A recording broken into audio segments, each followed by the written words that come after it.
Unfortunately, I can say it hasn't happened in the school.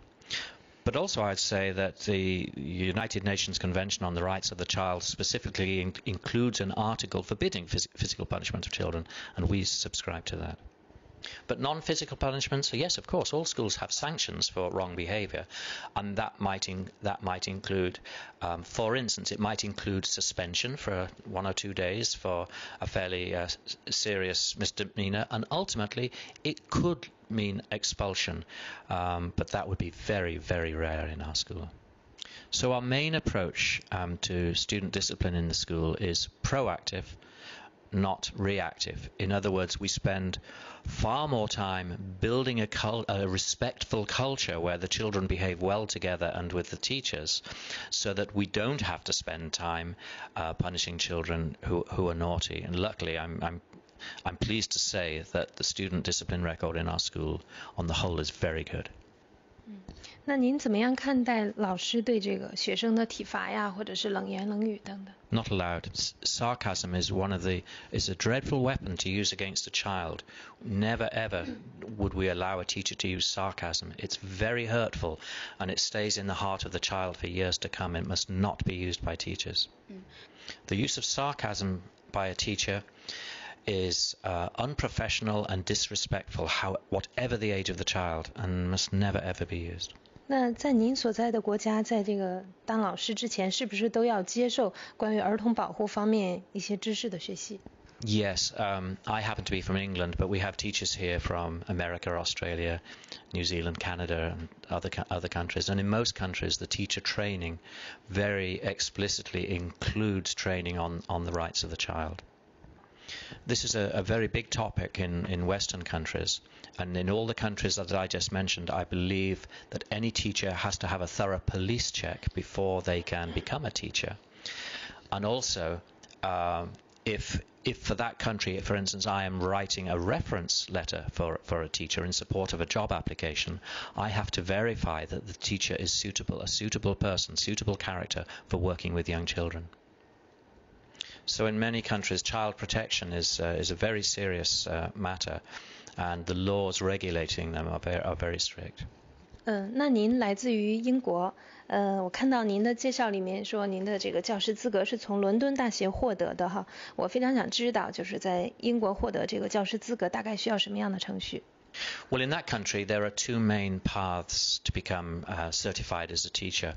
One is you can take a degree, a bachelor's degree in an academic subject, and then follow that with 1 year's teaching for what's called a postgraduate diploma, 1 year's teacher training. Or the other way is to go straight from school to study a bachelor's or master's in education, in which case you study an academic subject or subjects and learn about teaching at the same time. So there are two pathways, the degree plus the certificate, or the bachelor's or master's in education. In that country, in England, the necessity for having a teacher training qualification has been for work in public schools, not private schools, in public schools, has been in effect for about 40 years. 那在这个学习过程中，大概都有一些什么样的课程？ Well, as it happens, my degree subject was geography, because I've always been interested in studying the world, the physical geography of the world and the human populations of the world. That's always been a great interest for me. Then later on, I took a teacher training, and for 1 year I studied in London, and that's where I learned how to teach my subject, both geography and English actually, in schools. So I took the academic subject first and the teacher training later.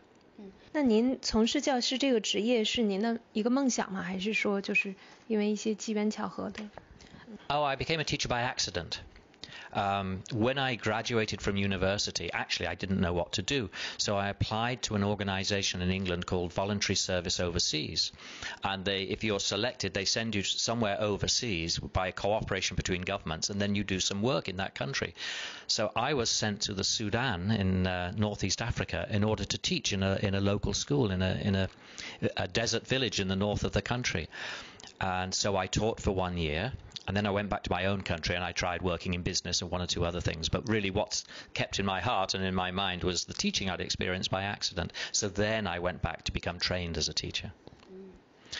But ever since I became properly trained as a teacher, then I've never wanted to do anything else since then. And you see, working in international schools, it's also allowed me to follow my love of other countries and other people. So I've been able to live in different parts of the world, whether it's China or Africa, the Middle East, and get to know people from all over the world. So that's brilliant as well. So I've been very fortunate in my career. 那是什么样的经历让您来到中国？ Several years ago, I applied for a position in China. So it was a job. A job was advertised for a head of a school in Tianjin, not far from Beijing. And I applied for that job, and I applied for 2 other jobs at the same time. Anyway, I interviewed and was offered the position in Tianjin, and so I decided to come to China, and I forgot about the other 2 jobs. And that was in 2001. But in that time, I've lived in China, and then I've gone and lived in Europe, and now I've come back again to China. So I must like it here a lot if I come back. 那在与中国家长这个打交道的过程中，您觉得与他们沟通的顺利吗？ On the whole, yes. Now, my Chinese language is absolutely awful. So I have to speak with Chinese parents if they don't have English through a translator. The main problem, though, is not translation of language. Language, actually, in my mind, is not a great barrier. The difference are in culture and in expectations, and so we have to have sometimes quite long discussions about those. But they're interesting discussions. I think they're interesting for the parents. They're interesting for me and for the school as well, because both partners can learn from each other. What makes the conversations work is when we establish right at the start that the parents and the school share the common purpose, which is the best interest of the child. And when that is agreed upon, then you can always make progress. So, for instance, the conversation is not about what is best for the parent or what is best for the teacher or what is best for me. The conversation is always about what's the best for the child, because that's why we're here. 那您觉得这个中国的家长和其他国家的家长有什么不同的地方？ Yes, there are differences among parents from many countries around the world. It's not just Chinese and foreigners. It's Chinese and lots of other different cultures as well. Yes, there are differences, but the bottom line is the welfare and education of the child.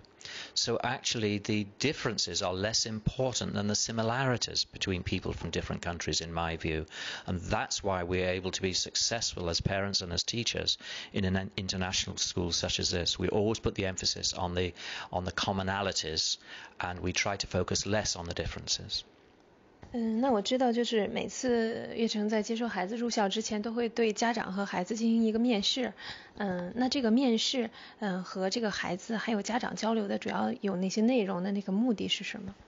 Well, the interviews are carried out not by me, but by the principals. We have 3 principals who are in charge of the elementary school, the middle, and the high schools. And the interviews are not about the level of academic attainment of the child, because we are a non-selective school. We are an inclusive school in the sense that we take children irrespective of their level of academic achievement so far. We are not a competitive school in that sense. So we ask questions of the students to see if they are if they are likely to enjoy and learn from the educational experience we offer in the school. We ask questions of the parents as well, so that we can really try to understand if they know the difference between our school and a more typical Chinese public school, because there are very major differences. We have to make sure that they are prepared to make that change from a Chinese public school, which is often the case, to our school. And also for the older students, we have to be sure that the student has a level of English which would allow them to come into class. For the younger students, it doesn't matter. But by the time we get into high school, they have to be reasonably competent in English in order to learn in our classes. 对家长都会提一些什么问题？ Well, I think we'd rather ask those questions of the parents when they actually come from interview. See, one thing is so important. We don't want people to prepare to think what there might be the right answer. There aren't right answers to any of the questions. It's just a question of finding out about the parents' expectations, their aspirations for their child, and about their opinions about the kind of education that is right for their child.